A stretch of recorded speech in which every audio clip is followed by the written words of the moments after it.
Well, good evening and welcome. My name is Dix Astro Coach, and I'm also known at times as Planetary Penny. And tonight I'm bringing you the astrological insight to tonight's full moon in Taurus. It's a blue moon because there are 2 full moons this month of October. And of course, we also know that tonight is Halloween. And also tonight, this full moon is in Taurus, conjunct Uranus. And there is so much really challenging astrology around at the moment that I don't know how I'm going to get through it all, but I'll try and go step by step. But first of all, I think the important thing is to look at what Taurus represents, what the moon represents, and also what Uranus represents, and why the significance of these 2 bodies, the moon and Uranus in Taurus together, is so significant. So the moon, as we know, is the feminine. It's about feelings, it's about emotions, it's about that kind of inner self, that inner sense and intuitive part of woman and man. You know, we all have it, that can sense things. Now, Uranus is the planet of shocks, suddenness, surprise, innovation. It's electricity, it's electric. Uranus is electric. It can be quite earth-moving. Now, that brings me on to the fact that these 2 huge bodies, well, the moon is not quite so huge compared to Uranus, but they are together in the sign of Taurus. Now, Taurus is an earth sign, and Taurus is fixed.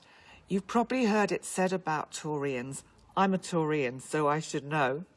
And Taurians can be very stubborn, but they can also be very loyal. So you have to think, you know, with astrology, it's a bit like the layers of an onion. We have to look at what we've got in the soup today, in our cauldron, in our Halloween pot, bubbling away. We have the lovely feminine moon in her fullness, absolutely, in her richness as she shines on the sun, or rather the sun in Scorpio is shining her light on the moon in Taurus. Now, Uranus, this planet, is not very happy in the sign of Taurus because Uranus rules Aquarius.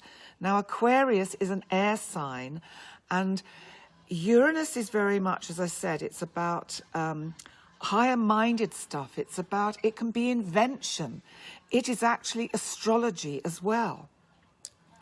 Now, the fact that we've got Uranus in Taurus, where it's not comfortable, is no surprise that yesterday we did see an earthquake in the Aegean Sea off the coast of Turkey.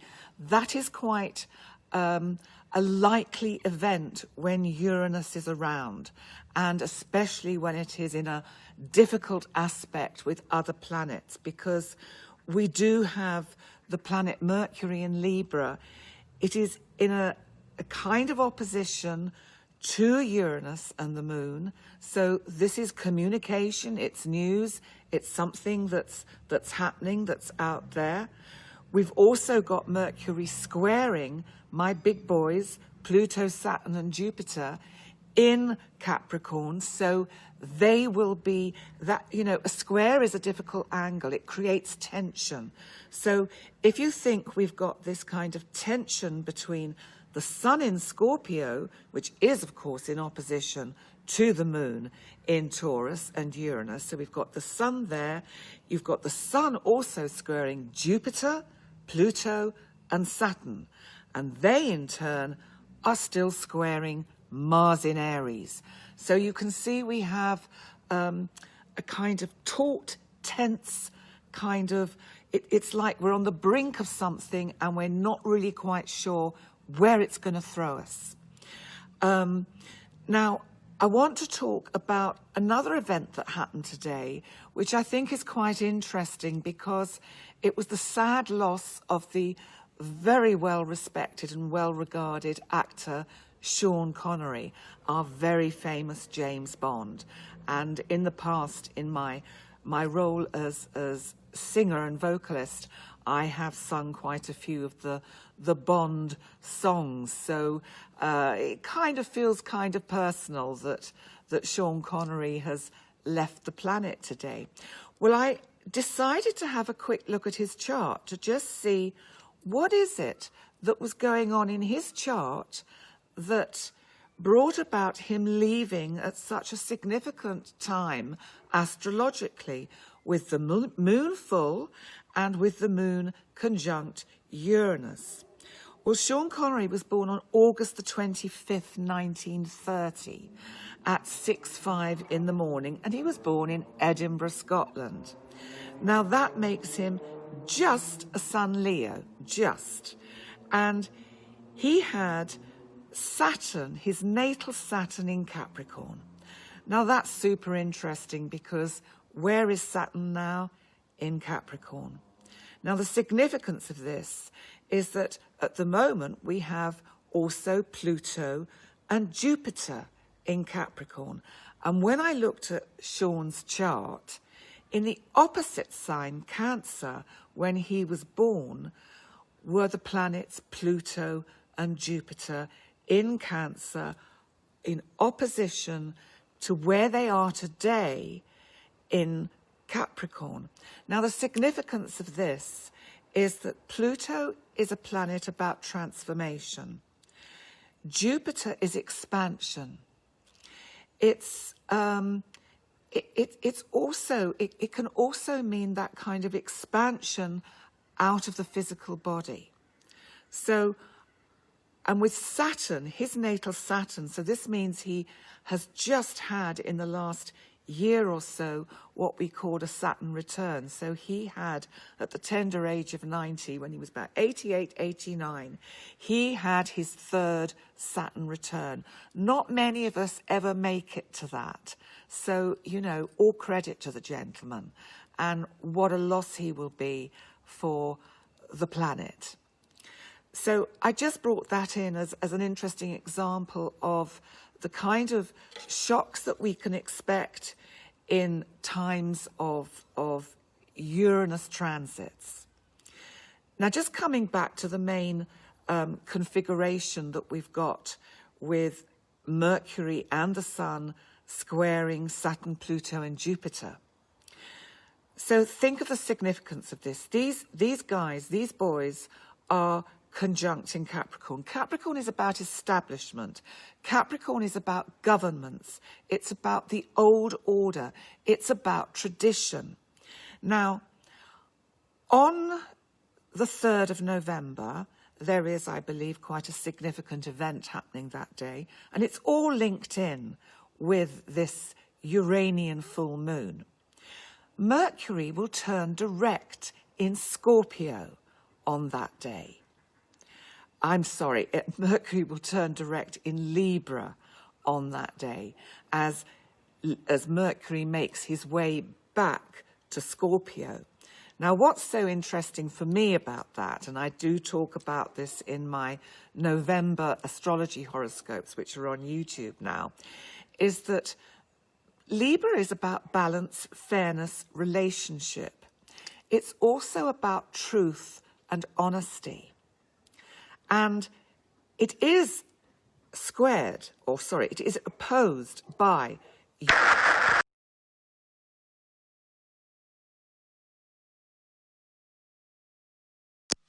Well, I apologise for that. That really was the most extraordinary thing. There was this kind of weird music, and it was just interrupting the whole of the broadcast. I don't know whether it was because I was talking about certain dates this week. Obviously, maybe then I better move on to something different to do with this full moon. So I also want to bring in the fact that it is about relating. It's about relationship. And we have to think about the relationship we have not only to ourselves, but also to each other. Because with this full moon, we have also Venus in Libra. So we've got Mercury in Libra and we've got Venus in Libra. Now, Venus is in opposition to Chiron, which is the wounded healer, in the sign of Aries. And so Venus is kind of about healing. It's about bringing in real healing energies to the whole area of relationship and to bring balance. And so that's why I just wanted to say that I think there is a sense much more that we're heading towards a new kind of way of being. I think the whole of the planet is going to go through a massive change, big earth change. You know, it's really interesting because 500 years ago, we had very similar configurations of astrological planets with the big outer planets, namely Pluto, Jupiter, Uranus and Saturn. And interestingly, 500 years ago, what was going on was it was the beginning of the persecution of witches, or so-called witches, which meant anyone basically who was into healing, was into herbalism, was into healthy eating, was into astrology. So and anyone, I'm sure, like myself, that has a building full of cats. So that was 500 years ago, and we then saw the persecution that we went through because Jupiter in Capricorn is also about religion and religious beliefs. And we're seeing a lot of unexpected events happening around religious beliefs as well at the moment. So the reason I'm just emphasizing this is because it is such a powerful full moon that we have. Now, as it seems, the powers that be do not want me to go into any great detail about what I feel is going on in the ether. I'm going to go through your individual signs because I know you want to know how this is going to affect you individually. So let's start at the beginning with Aries, because the chart for tonight is actually an Aries chart, which I think is quite nice for you, Aries, because this is about initiating something. This is giving you a chance, Aries, to start afresh, because for you, Aries, this full moon is in your second house of finance. Now, that can't be bad. It's also about property, accruement, investments. So I think you have to look at, first of all, of course, with Uranus there, are you going to have some unexpected shocks to do with finance? You know, you better be careful that there isn't a hole in the bottom of your piggy bank, and make sure that you have enough to budget for the coming months ahead. So also, of course, I just want to mention for you, Aries, that Mars in your sign, your ruling sign, the god of war and action and just energy in general, is going direct next month in November on the 14th. And that's going to be really helpful for you because that's going to free up energy.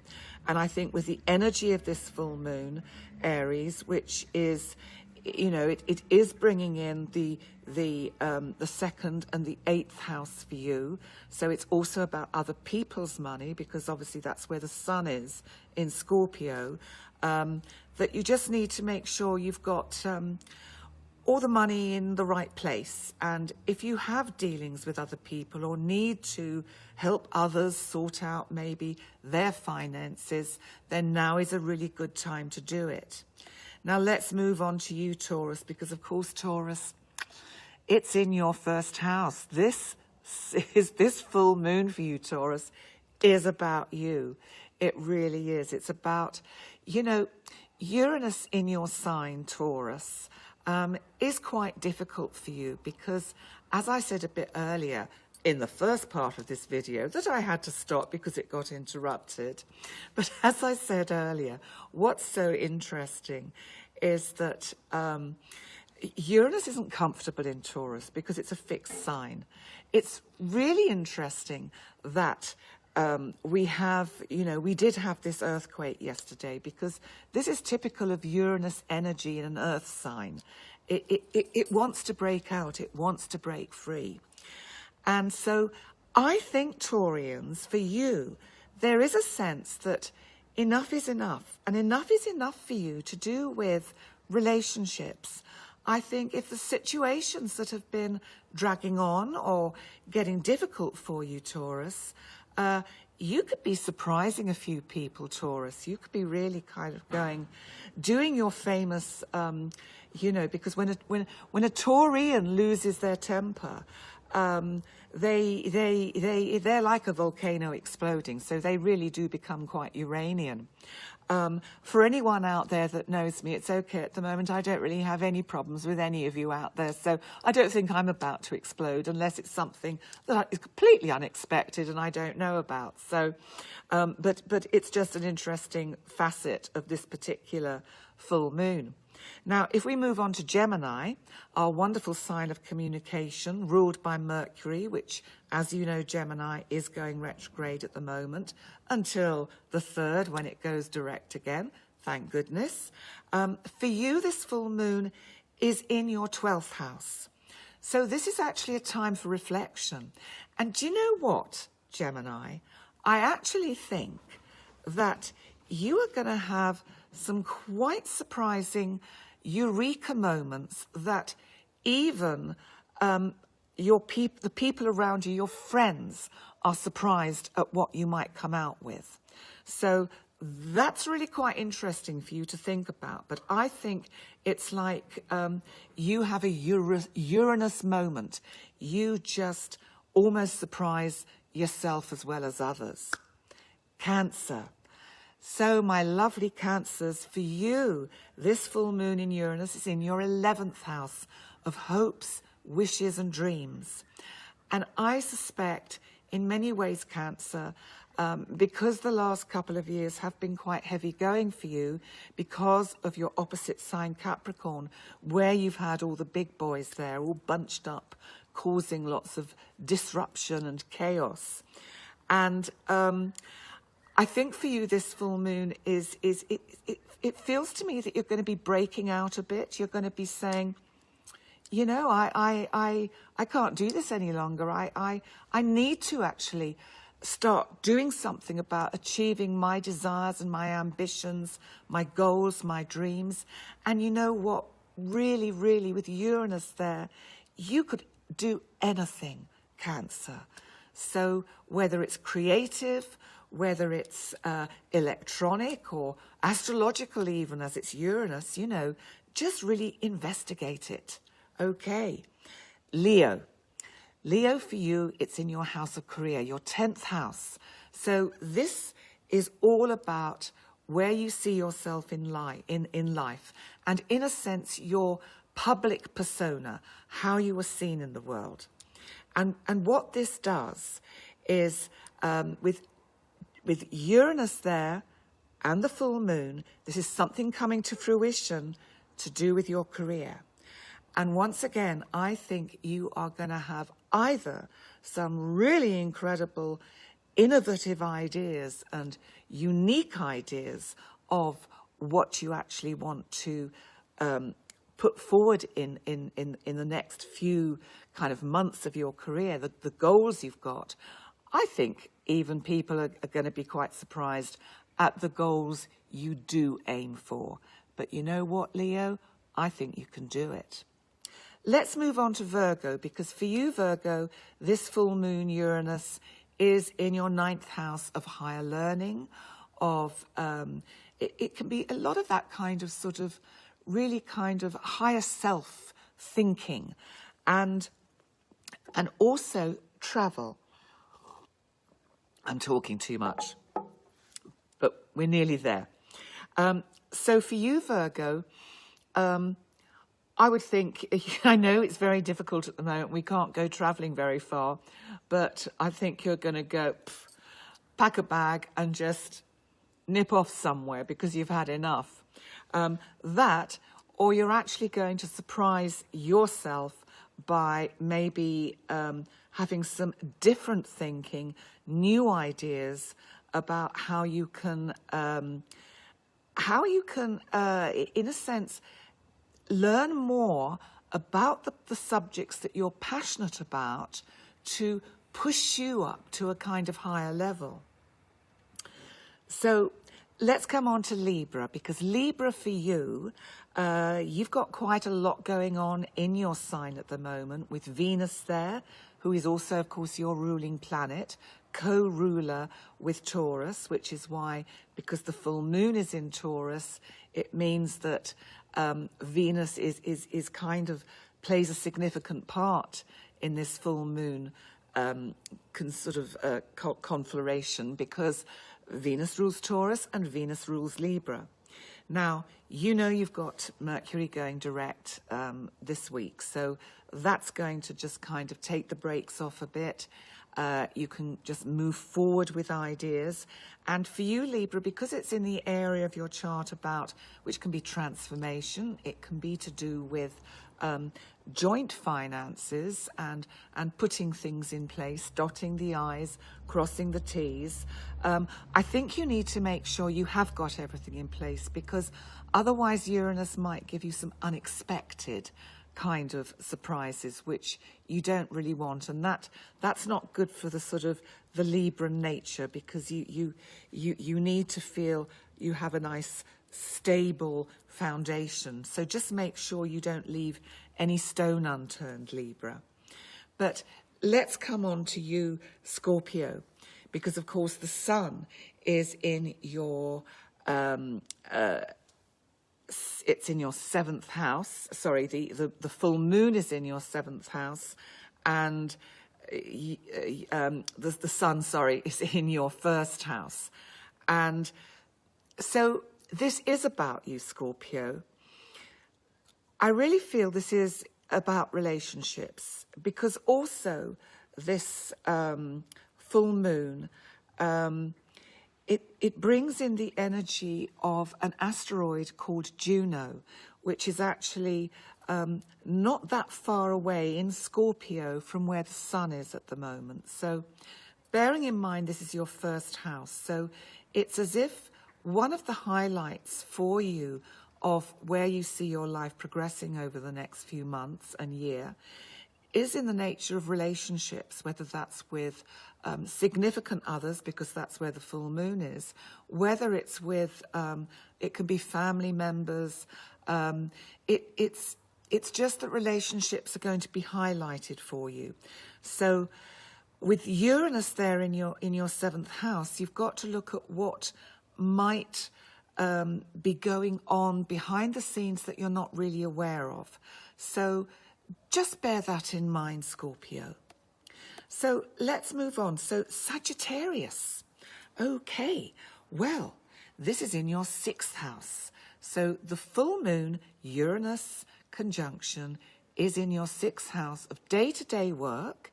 It's about service to others, and it can also be about health. And you know, I think this is going to be rather good for you, Sagittarius. I think this is going to bring in some wonderful surprises to do with work. I think you're going to feel super excited about what's unfolding for you.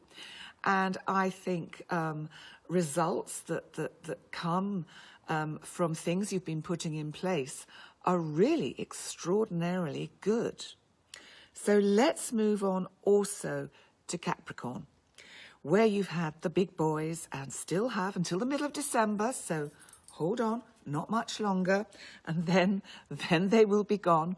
Well, Pluto is actually there for quite a few more years, but when you've just got Pluto in your sign, I can tell you life will be a lot easier, because you'll have done all the hard work that your taskmaster, Saturn, has asked of you. Now, for you, Capricorn, this is actually in your 5th house, and I think you could do with a bit of fun, creativity, happy times and parties and romance, because this full moon in your 5th house conjunct Uranus. Now, you know what? If you're going to a Halloween party tonight, Capricorn, prepare to be surprised. You might meet the love of your life. Okay, now Aquarius. So Aquarius, this for you, this full moon is in your 4th house, and this is where your home is. This is about your home and family. Are you surprising people by deciding to move house? Are you thinking of relocating, moving country? But certainly it can be in the nature of that, or it could be that you hear some news about family members that are also, maybe they're going to move in with you. So it's all around the nature of things to do with family and your home life that you can expect the news, surprises and completions. It may be that you've just moved house, or you've been having some renovations done in your house that will come to some kind of completion, but it's all good. And finally, Pisces. Now, Pisces, I just want to mention that you've got Neptune, your ruling planet, has been in your sign for a long time, and it's been retrograde for a while, and it's actually going direct at the end of November. And that's going to enable you to stay more in the present, because I think, Pisces, what you've been doing is tending to get drawn back into the past and, oh, in the old days it was so lovely when, and oh, I do miss so-and-so, and I wish, and come on, Pisces, you've got to be here now. This is where we are. And for you, this full moon Uranus conjunction in your 3rd house of Taurus is about you really, really putting some good foundations and creating something that's stable and solid that will take you into the next millennium also, because the 3rd house is about thinking, about thought, about communication. It can be about the written word, contracts. So again, if there are any contracts around, just make sure you read the small print, especially before Mercury goes direct on, I think it's Tuesday, isn't it? So especially before then, make sure you've read the small print. And apart from that, Pisces, this is a good full moon for you. And Uranus in your 3rd can really inspire you to do some quite extraordinary things, like write that book. So just think about that. So basically, that's more or less what I can tell you about tonight's full moon. I think it's really interesting because it is Halloween, and there, as I say, there is so much I could actually say tonight about the energy of this moon. I think we have to sit back. We have to wait and watch and see how things unfold. The kind of surprises and shocks that Uranus can bring, because, of course, it's the unexpected, we can't possibly predict. So I think we're moving into quite an unpredictable couple of weeks. And I think there'll be twists and turns, and we're not going to quite know which way anything is going. I always do believe, though, because we have got, I'm sort of looking at Venus in Libra and Mercury in Libra, and you know, Libra is about justice, fairness, and balance. And I do really feel, especially looking at Saturn, Pluto, and Jupiter in Capricorn, which is about stability. Again, it's also about honesty, truth. You know, Pluto is about transformation. I really do feel that at the end of the day, you know, we survive, we get through everything, and the best comes from whatever is at the bottom of the muddy pond. You know, the best will come out in the end. Good will prevail. It always does. So God bless. Have a fabulous rest of Halloween Eve. I'm going to nip off onto my broomstick now and just head on over towards the full moon, which is behind me up there. And I will fly away, and I will see you for the new moon, which is in a couple of weeks' time. And we will see what's happening then. Until then, thank you so much for joining me. I really appreciate your presence here tonight. Thank you.